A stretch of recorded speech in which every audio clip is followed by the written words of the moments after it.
House Leader of the Fourth Party. Thank you, Mr. Speaker. Canada now has the fastest growing assisted suicide program in the world. And here in British Columbia, 1 in 20 deaths is now by government-assisted suicide. That's 1 in 20. This program was supposed to be a last resort, reserved for those suffering unbearable physical pain and facing imminent death. But a recent Cardis report has exposed something truly horrifying.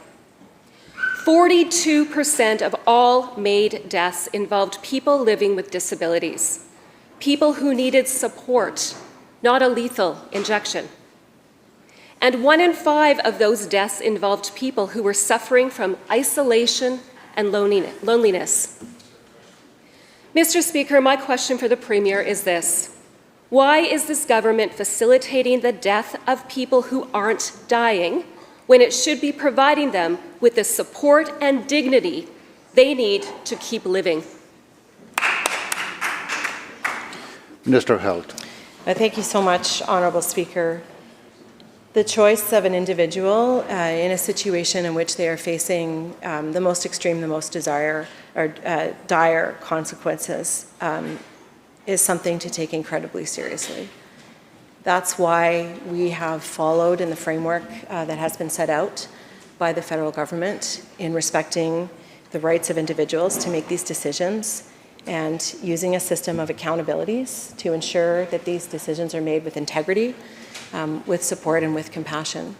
Mr. Speaker, we're going to continue in the vein of that work and at the same time continuing to provide the supports for people and their families as they experience the bereavement, the suffering and the loss from any number of reasons why a person may choose to take this course.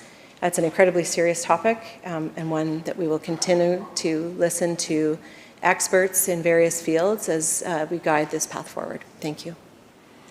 Member supplemental. 1 in 20. When this program began, every Canadian was told it would only apply in the most extreme cases, people in agonizing pain with no hope of recovery.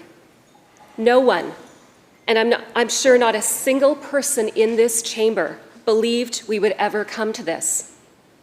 That in our beautiful province, people with disabilities, people struggling to survive, people battling loneliness would be encouraged to die. The Premier has the power to stop this, to stop it now, to legislate, to use the notwithstanding clause if needed. Let's put aside for a moment the issue of those with terminal illnesses.